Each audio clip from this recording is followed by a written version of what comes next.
I didn't feel right leaving Molly and Kristina alone, so I don't know when I'll be back, but I didn't want you to think I was out looking to devalue our marriage or anything, you know. You're worth every penny. All right, see you soon. Was that Maya? Her voicemail. Yeah, she has the early shift tomorrow, so she must have gone to bed already. So did Molly. For real, this time. You know, if you want to get some sleep, don't feel like you have to keep me company. Can I return the favor? You've had a hell of a day. You know, you must be exhausted. Yeah, I couldn't sleep if I tried. Every time I close my eyes, I see the limo blowing up.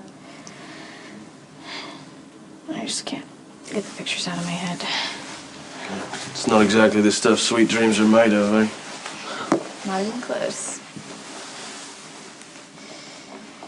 And, you know, besides, I want to wait for my mom just in case she calls with an update. So, do you think Maya will be mad? Not that I stayed. No, if anything, she'll score me some points. You know, Maya's a sucker for helping people.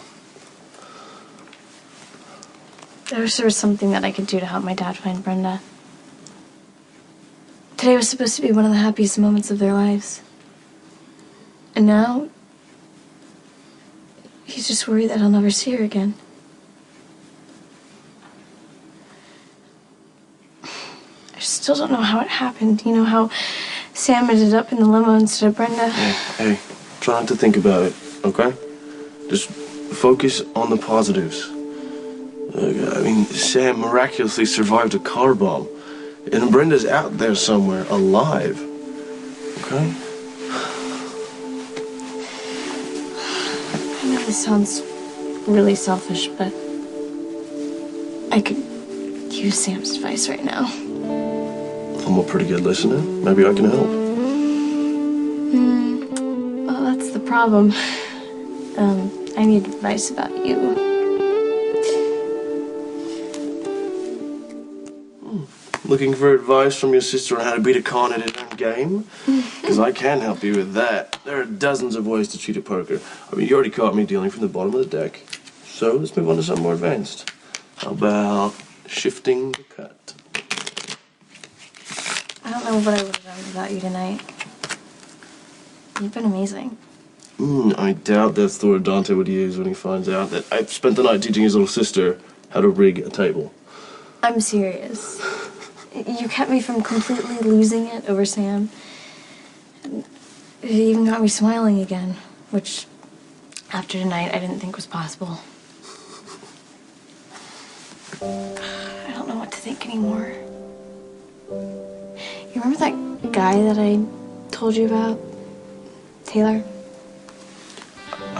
Vaguely. Remind me. Well, I like him, but I don't see us having a future together.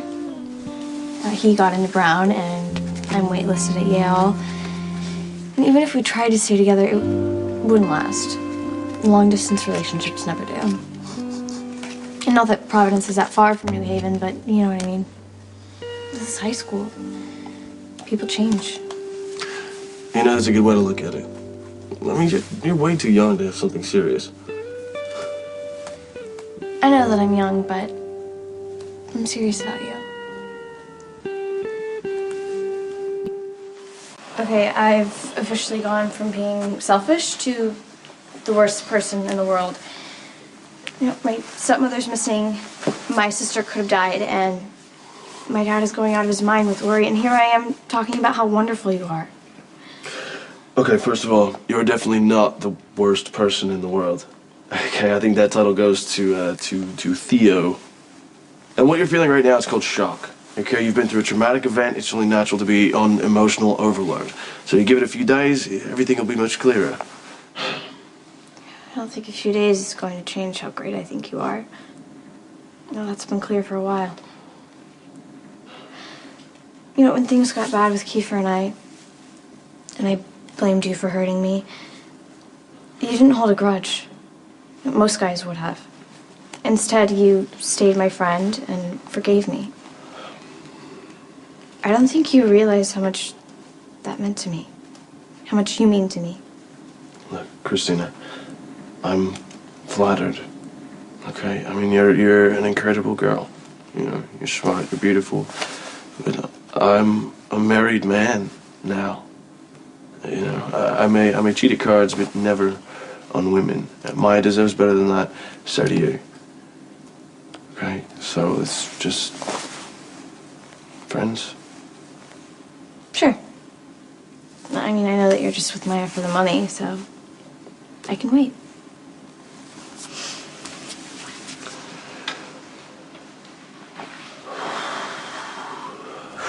Hey, I helped myself. I'm sure you could use one too. I've wasted enough time here. Listen, man, you just saw your wife, or so you thought, blown up in a car. You need to take a breath, regroup, think this through.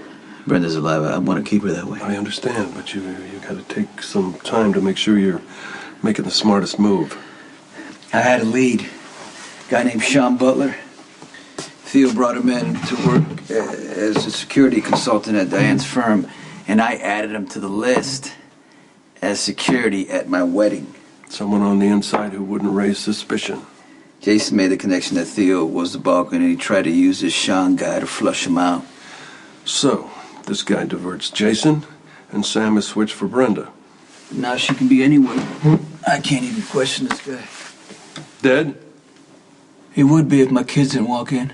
This guy kidnapped Carly at gunpoint and basically admitted that he worked for Theo, and Carly still defended him. Got in my face and said she wasn't going to leave so I can get information out of this guy. Leave it to Caroline to muddy the waters. I mean, I still could have done what I was going to do, if you know what I'm saying, right? But guess what? Michael walks in. And then it turns out that Morgan was listening too by the door. So he calls Dante. Dante shows up, badge in hand. Oh man, having a cop for a kid is a negative. Always a negative. If I had known Morgan was listening, I mean, I don't want my kids knowing the ugly things that I have to do, you know, the things that are necessary. But Dante, he already knows firsthand because I shot him. And now Michael and Morgan, they know what I'm capable of. I know what it's like to fall off the pedestal that your kids put you on. It's painful.